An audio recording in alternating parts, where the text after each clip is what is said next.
بسم الله الرحمن الرحيم. إن الحمد لله نحمده ونستعينه ونستغفره ونعوذ بالله من شرور أنفسنا ومن سيئات أعمالنا. من يهده الله فهو المهتدي ومن يضلل فلن تجد له وليا مرشدا.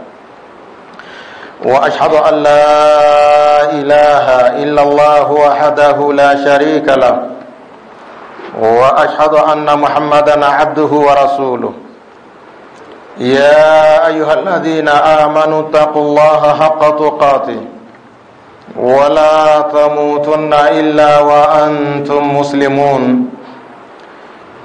يا أيها الناس اتقوا ربكم الذي خلقكم من نفس واحدة وخلق منها زوجها وبث منهما رجالا كثيرا ونساء واتقوا الله الذي تساءلون به والأرحام إن الله كان عليكم رقيبا. يا أيها الذين آمنوا اتقوا الله وقولوا قولا سديدا يصلح لكم أعمالكم ويغفر لكم ذنوبكم ومن يطع الله ورسوله فقد فاز فوزا عظيما. أيها الأحبة، فإن أصدق الحديث كتاب الله وخير الهدي هدي محمد صلى الله عليه وسلم وشر الأمور محدثاتها فإن كل محدثة بدعة وكل بدعة ضلالة وكل ضلالة في النار.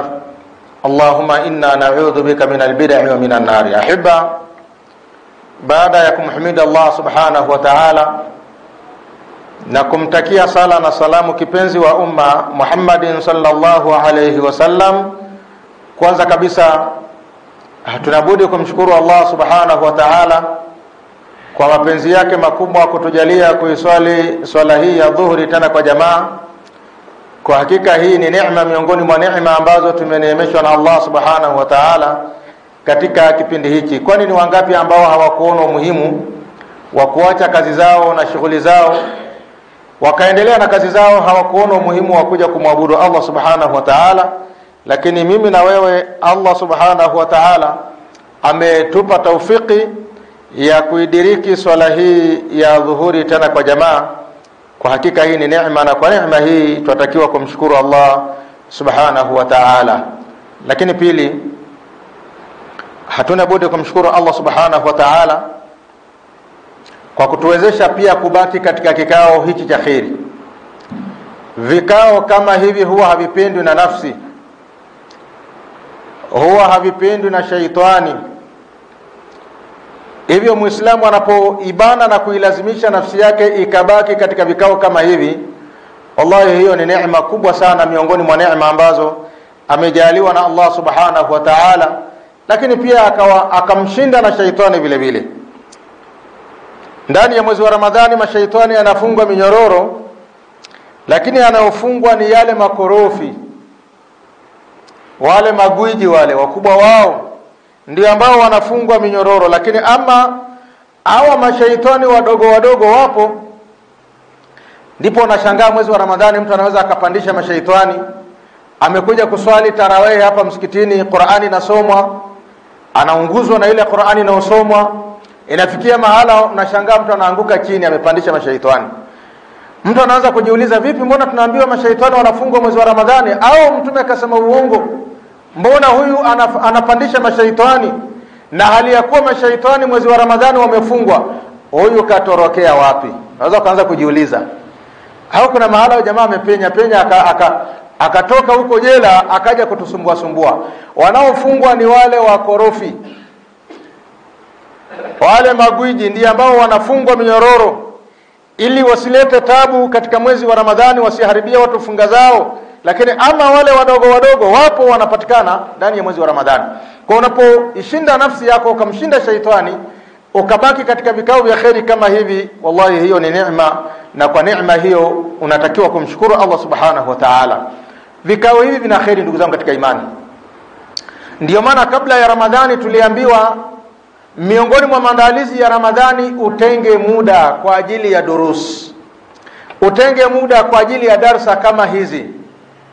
Tenga muda wako ndani ya nusu saa, kwa hakika kuna mambo ambayo utanufaika nayo.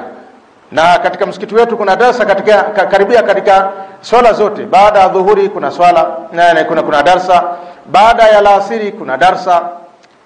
Kwa hiyo ni wewe tu kujipanga kusikiliza na kupata faida katika durusi kama hizi. Ishinde nafsi, iambie nafsi, ndani ya muda huu mdogo wacha nikae niweze kusikiliza maneno ya dini ya Allah subhanahu wa ta'ala. Katika darasa iliyopita tulianza kuelezea adabu siyam, adabu za funga. Adabu ni kitu kizuri sana. Hakuna kitu ambacho hakina adabu zake, kila kitu kina adabu zake. Ndipo hata maulama wakubwa ambao wamesoma dini ya Allah subhanahu wa ta'ala wanakueleza ya kwamba anaweza akakwambia kwamba mimi nimejifunza adabu kwa muda wa miaka 30 najifunza adabu, kisha nikajifunza elimu kwa muda wa miaka 20. Kwa mtu anaweza akachukua muda mrefu kujifunza adabu. Na vile vile funga kama funga ina adabu zake. Muislamu unatakiwa kuzifahamu ili uweze kuzifuatilia na kuzifanyia kazi. Tulisema adabu za mfungaji ziko mbili. Kuna zile ambazo ni za lazima na kuna ambazo ni sunna. Zile za lazima zikikosekana funga yako yawezekana ikawa si yenye kukubaliwa na Allah subhanahu wa ta'ala, na zile ambazo ni sunna zinaongezea malipo katika funga yako. Unapozitekeleza unapata thawabu na malipo makubwa mbele ya Allah subhanahu wa ta'ala. Kwa hiyo ama zile ambazo ni za lazima, adabu za lazima tulizieleza katika darasa zilizopita. Leo tutaanza kueleza adabu ambazo ni sunna. Ukizitekeleza adabu hizo unapata malipo mbele ya Allah subhanahu wa ta'ala. Adabu ya kwanza kabisa ni as-sahur, kula daku. Miongoni mwa adabu za mfungaji ni mfungaji kuwa ni mwenye kula daku. Na katika adabu hii kuna vipengele kadhaa. Kuna fadhila za kula daku, kuna sababu ya kuwa daku ina baraka, lakini pia ni kwa kitu gani ukila utahesabika umekula daku, na mwisho kabisa wakati wa kula daku. Daku mwisho wake ni saa ngapi au ni muda gani? Waqad ajma'at al-ummatu ala istihbabihi, na hakika umeafikiana umma huu juu ya kuwa kula daku ni sunna. Wa annahu la ithma ala man tarakahu, na hakika hakuna madhambi kwa atakayeacha kula daku. Ameacha tu si kwa uzembe, sio kwa kudharau. Ameacha ima amechelewa, akawa si mwenye kula daku, hatopata madhambi mbele ya Allah subhanahu wa ta'ala. Lakini kama utaacha kwa kudharau, kwa kupuuza, kwamba kula daku hakuna maana, kula daku hakuna malipo, kula daku hakuna thawabu, ukipinga hivyo utapata madhambi. Lakini katokea tu kwamba haukuwa ni mwenye kula daku, lakini unajua fadhila za kula daku na unajua umuhimu wa kula daku, hautokuwa na madhambi mbele ya Allah subhanahu wa ta'ala. Katika hadithi ya Anas radhiyallahu anhu, Anas anasema anna Rasulullah sallallahu alayhi wasallam qala, Mtume sallallahu alayhi wasallam amesema, tasaharu, kuleni daku, fa inna fi sahuri baraka, hakika katika kula daku kuna baraka. Miongoni mwa hikma za kula daku kwanza ni kutekeleza maelekezo ya Mtume sallallahu alayhi wasallam. Mtume anatufundisha hivyo, Mtume anatuelekeza hivyo. Kwa unapoamka usiku kwa ajili ya kula daku, elekezo na mafunzo ya Mtume sallallahu alayhi wasallam. Lakini hikma ya pili, katika kula daku kuna baraka. Mtu akiamka usiku akawa ni mwenye kula daku anapata baraka mbele ya Allah subhanahu wa ta'ala. Rawahu al-Bukhari wa Muslim.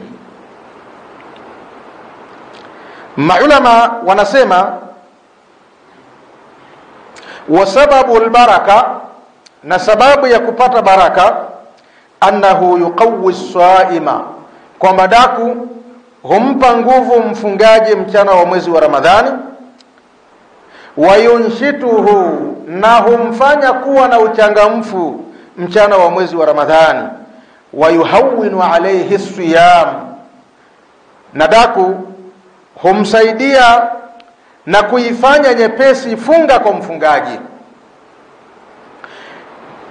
Kinyume chake ni kwamba mtu ambaye hajala daku, ina maana mtu huyo hajapata baraka za daku.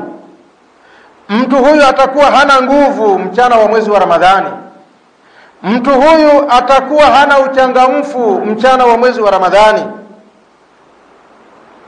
Mwezi wa Ramadhani anashindwa kufanya chochote katika kazi zake.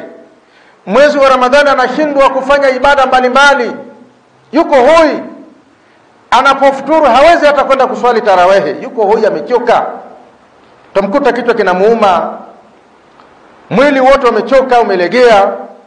Hawezi kwenda msikitini kwa ajili ya kwenda kumwabudu Allah subhanahu wa ta'ala. Wengi wao baada ya kufuturu na shangaa mtu anaingia usingizini, analala. Lakini kwa mtu ambaye aliamka usiku na akawa ni mwenye kula daku, hawezi kupata matatizo haya. Mwili unakuwa una nguvu mpaka anaingia magharibi ile, anafuturu bado ana nguvu. Anaonja chochote, anakuja msikitini kwa ajili ya ibada ya jioni, kwa ajili ya qiyamul layl, kwa ajili ya swala ya tarawih. Mama katika tarawih aliyakuwa na nguvu.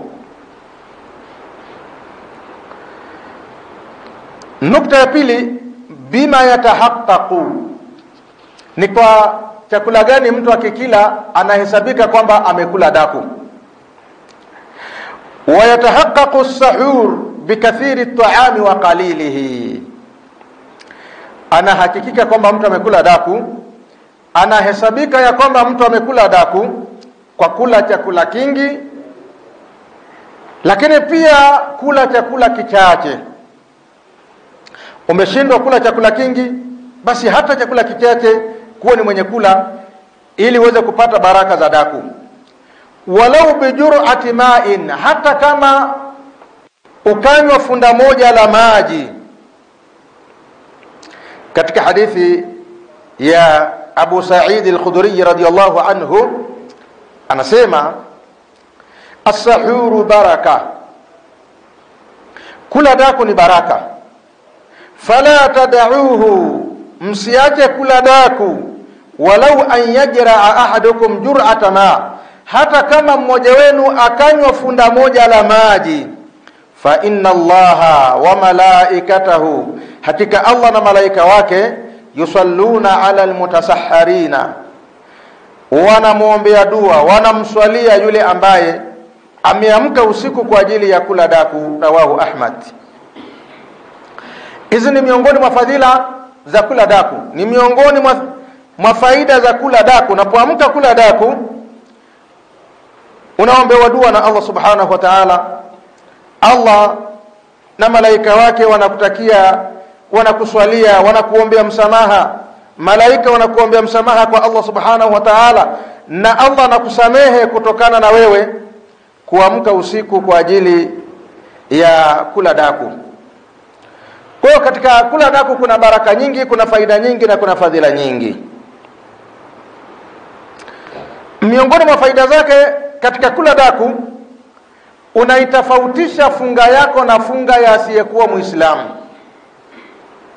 Katika hadithi ya Amru ibn al-As radiyallahu anhu amesema Mtume sallallahu alayhi wasallama, faslu ma baina siyamina wa siyami ahli al-kitabi aklatu sahur, tofauti ya funga yetu na funga ya ahlul kitabi, Mayahudi na Manaswara. Tofauti yetu ni kula daku.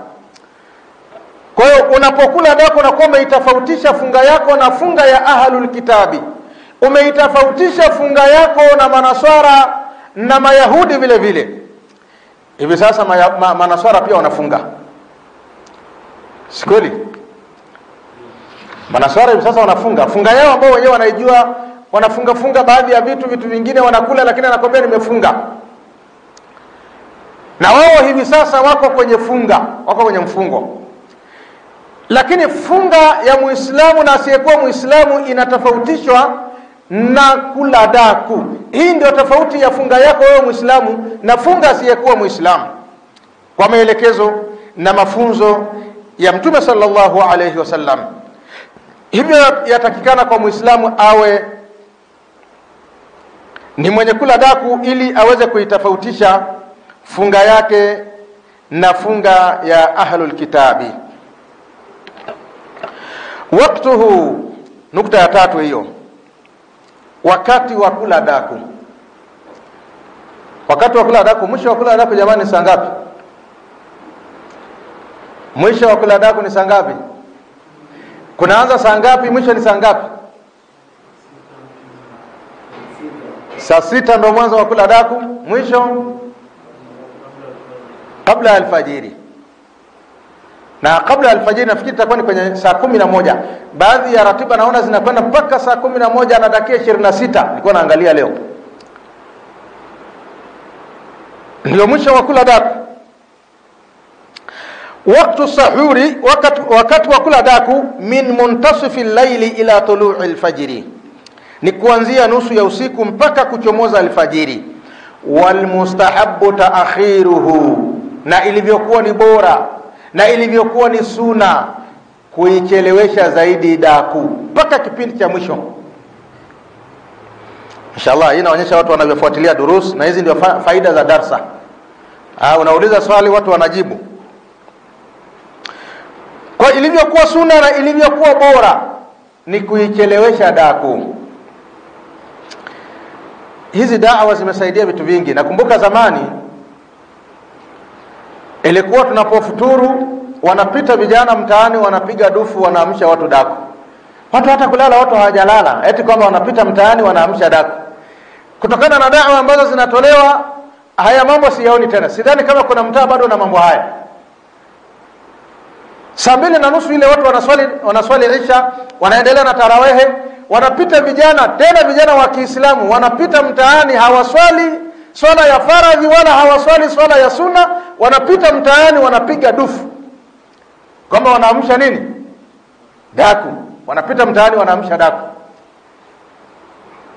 Watu wamefanya da'wa na wakayakemea hayo, na watu wengine wakawa ni wakali, mkipita nyumbani kwangu nitawachapa. Maana ule ulikuwa ni mchongo, sio daku, sio kuamsha daku. Ule ulikuwa ni kama kamradi. Yaani wakija kupiga dufu nyumbani kwako, hawaondoki mpaka uwape chochote. Sasa kama mnaamsha watu daku, kuamsha watu si kheri. Si mmeshaamsha, sipiteni basi, mnataka nini tena? Hawataondoka mpaka uwape chochote. Huo ni mchongo. Na michongo hii imekuwa ni mingi kwa Waislamu. Kuna baadhi ya vijana wanaweza wakapita kwenye sehemu za kazi za watu bila kujali kwamba hii sehemu ni ya Muislamu au ni ya Mnaswara. Anapita, wakishafika pale, wakishasalimia al-Fatiha, wananyanyua mikono, wanaanza kuomba dua, wanaomba dua. Wakishamaliza, tupe chetu. Sasa kwani mimi nimewaita jamani? Haya mambo mmeyatoa wapi? Hawa ni wachafuzi wa dini ya Allah subhanahu wa ta'ala. Jana nilikuwa natoka Singida. Tumefika Kisongo stendi pale. Akaingia mzee mmoja anamfahamu. Akaingia kwenye gari. Analiushanga lake lirefu. Wao wanaita tasbih. Basi alipoingia akasalimia, aliposalimia akasema al-Fatiha, tunataka tuombe dua jamani, hatujafika safari, tumuombe Mwenyezi Mungu awafikishe salama, tumuombe Mwenyezi Mungu awape baraka na nini. Akazungumza maneno mengi. Basi akapiga dua yake hapo, piga dua.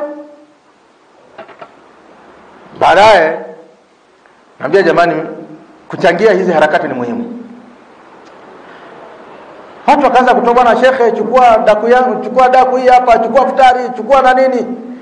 Kwa hiyo akifika Arusha anapanda gari nyingine tena, anatoka Arusha na gari na kwenda mahali popote.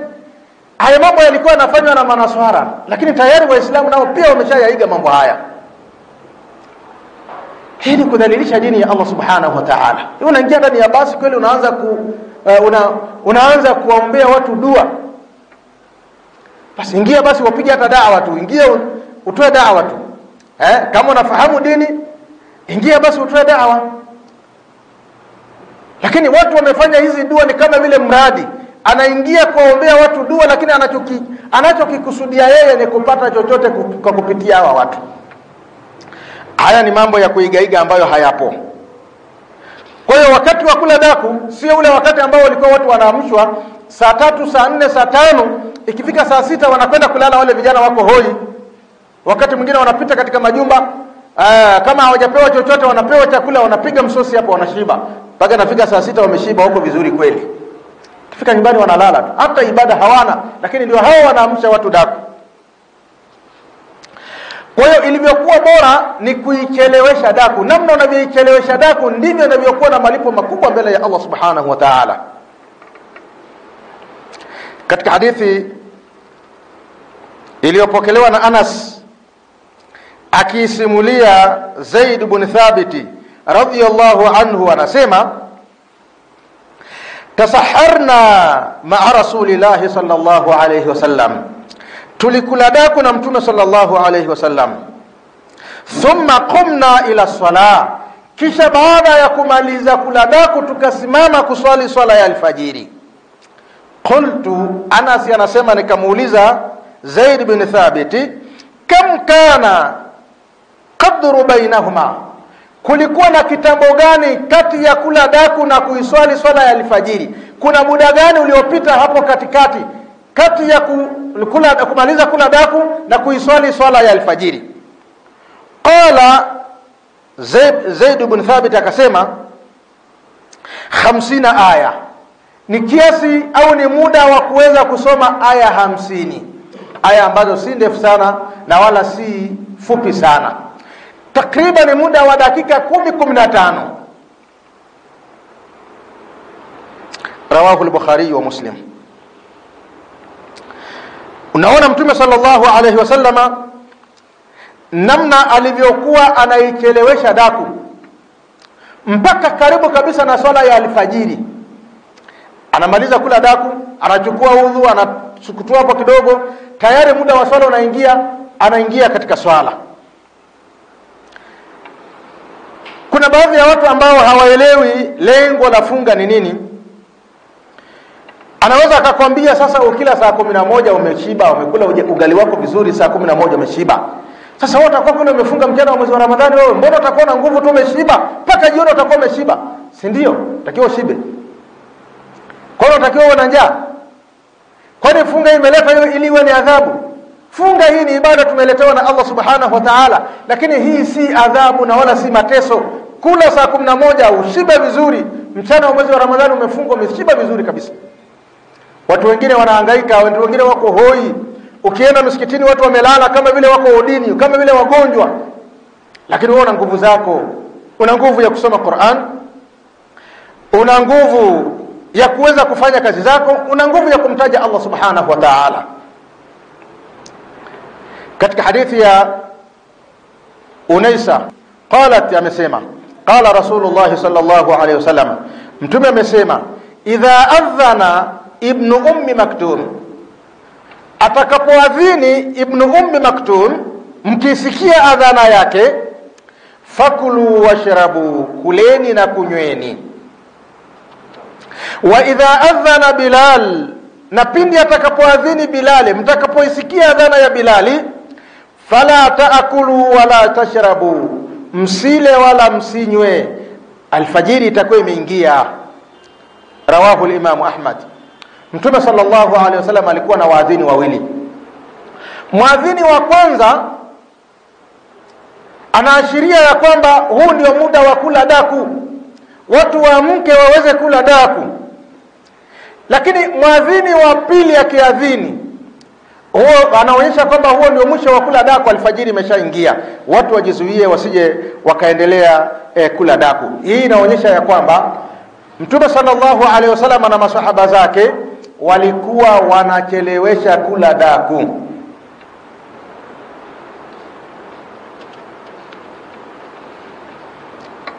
Kuna watu wengine, mtu anakuambia mimi nikiamka usiku siwezi kula, lakini kwa maelezo ya Mtume anakuambia usiache kula daku hata kwa kunywa funda la maji. Umekunywa funda moja la maji na umekusudia kwamba hii ndio daku yangu, hiyo daku itakupa nguvu mchana wa mwezi wa Ramadhani, utakuwa na nguvu. Funga haitokuchosha hata kidogo. Lakini pia hadithi nyingine Mtume anasema ni'ma sahuril mu'min, bora ya daku ya Muislamu at-tamru. Ni nini jamani? Tende. Bora ya daku ya Muislamu ni tende. Kwa ukala tende yako moja ukanywa maji, hiyo tende itakupa nguvu mchana wa mwezi wa Ramadhani, utakuwa na nguvu, lakini vile vile utakuwa umepata thawabu ya wewe kula daku.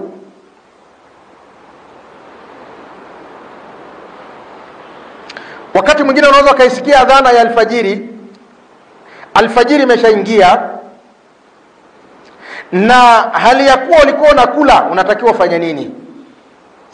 Mtume sallallahu alaihi wasallam anasema idha sami'a ahadukumun nida, mmoja wenu anaposikia adhana, wal ina'u ala yadihi, na chombo cha chakula na chombo cha kinywaji kiko katika mkono wake, fala yadha'uhu, asikiweke chini kile chombo, hatta yaqdi hajatahu, mpaka amalize haja yake, minhu, katika hicho chakula au katika hicho kinywaji. Kwa unaposikia adhana au wakati wa alfajiri tayari umeshaingia, alfajiri imeingia, na hali ya kuwa tonge lako liko mkononi, lile tonge ambalo liko mdomoni limalizie. Au umeshikilia kikombe chako, ima ni cha maji au ni cha chai au ni cha uji, usikiweke chini kwa maelekezo ya Mtume. Unatakiwa umalizie chai yako, unatakiwa umalizie maji yako, unatakiwa umalizie uji wako. Usije ukaachia kwamba sasa alfajiri imeshaingia ukatupa kikombe chako kule mbali. Unatakiwa umalizie kile ambacho tayari ulikwisha kukikamata katika mkono wako. Kwa ndugu zangu katika imani, haya ni maelekezo ya Mtume sallallahu alaihi wasallama, akielekeza umati wake kunako na masala mazima ya kula daku. Na tumuige Mtume sallallahu alaihi wasallama katika kila jambo, na kumuiga Mtume ndio khairi, kumfuata Mtume ndio khairi. Kumfuata Mtume kuna malipo makubwa mbele ya Allah subhanahu wa ta'ala. Miongoni mwa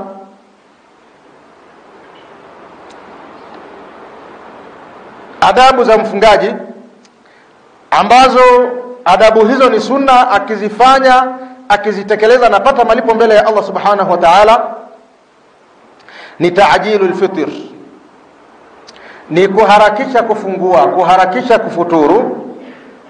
Wa yustahabbu lis-saimi, ni sunna kwa mfungaji, an yuajjila al-fitra, afanya haraka kufuturu, afanya haraka kufungua, mata tahaqqaqa ghuruba ash-shamsi, pale atakapokuwa na uhakika kuwa jua tayari limekwisha kuzama.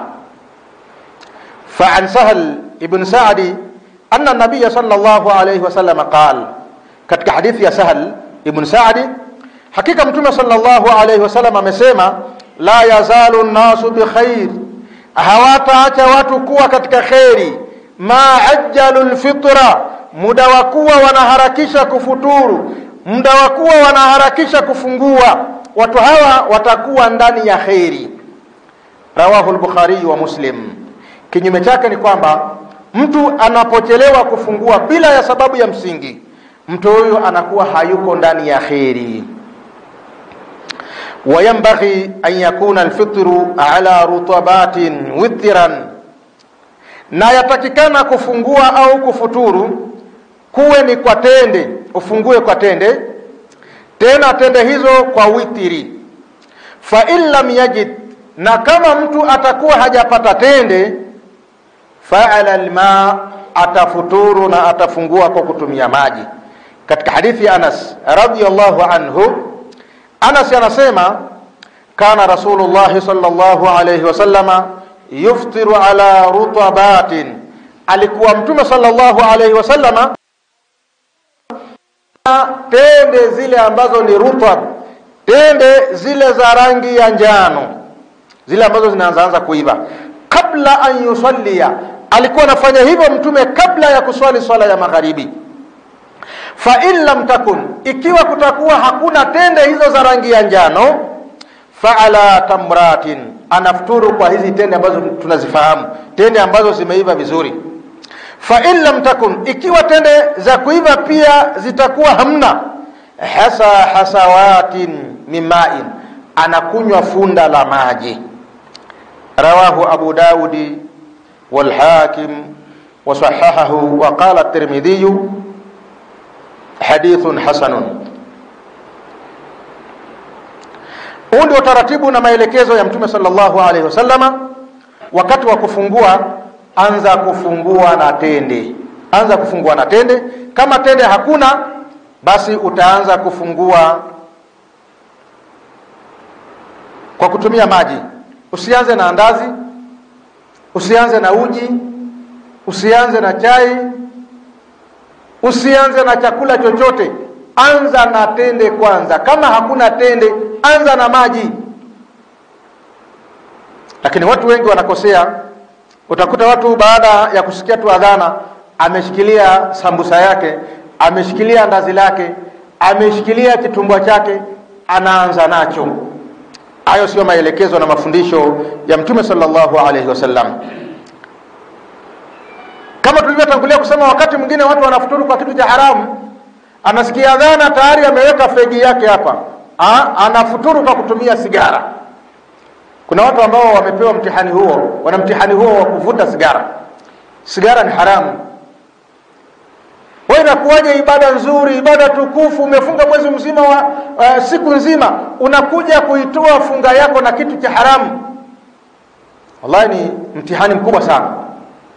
Ndio nikasema mwezi wa Ramadhani iwe ni sababu ya wewe kuacha sigara. Kaa mbali na uvutaji wa sigara. Sigara ni kitu kibaya. Sigara ni haramu.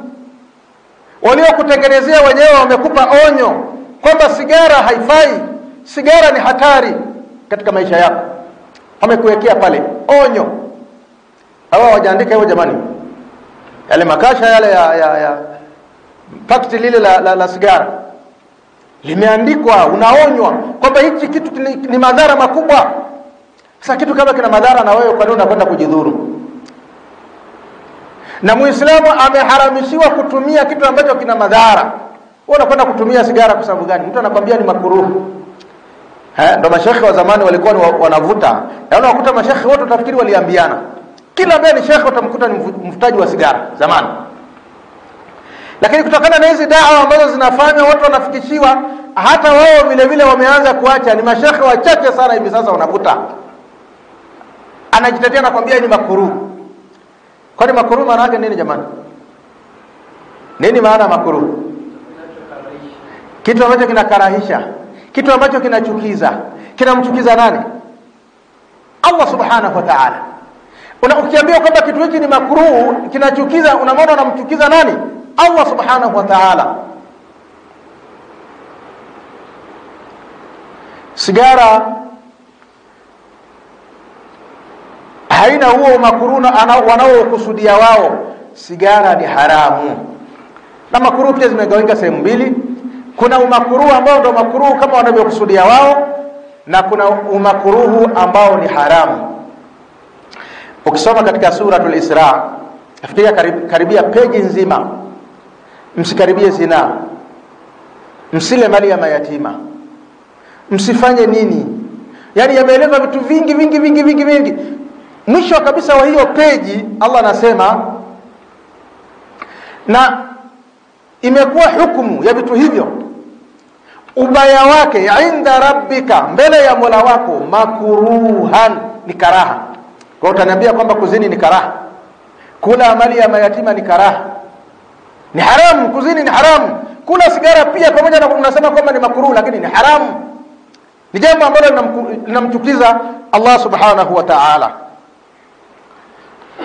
Katika hadithi nyingine Mtume sallallahu alayhi wasallam anasema, idha kana ahadukum swaima, mmoja wenu anapokuwa amefunga, falyuftiru ala tamri, afuturu kwa kutumia tende. Fa in lam yajid tamra, ikiwa hatopata tende, fa ala alma, afuturu kwa kutumia maji. Fa innal ma'a tahurun, hakika maji ni tahara. Rawahu al-Imam Ahmad. Wa fil hadithi dalilun ala annahu yustahabu al-fitr, na katika hadithi hizi ambazo tunazisoma kuna dalili ya kwamba ni sunna kufuturu kabla salati al-maghrib bihadhihi al-kayfiyya. Ni sunna kufuturu kwa utaratibu huu kabla ya kuswali swala ya magharibi. Kuelekeza Mtume sallallahu alaihi wasallam, fa idha salla, mtu anaposwali swala ya magharibi, tanawala hajatahu min at-ta'ami ba'da dhalika, atakwenda kula chakula chake ambacho alikuwa amekiandaa baada ya hapo. Lakini kuna baadhi ya watu wanakosea, anaingia kuswali swala ya magharibi na hali ya kuwa bado hajafuturu. Funga mimi hainipi shida bwana, tumeshaizoea. Sawa, umeizoea, lakini kufuata utaratibu katika dini ni muhimu. Kula tende, kunywa maji kwa ajili ya kufuturu, kisha baada ya hapo utaendelea na vyakula vyako vingine. Kutokana na muda, kwa leo tutakuwa tumeishia hapo. Subhanakallahumma wa bihamdika, ashhadu an la ilaha illa anta, astaghfiruka wa atubu ilaika. Wa sallallahu ala nabiyyina Muhammadin wa ala alihi wa sahbihi wasallam. Walhamdulillahi rabbil alamin.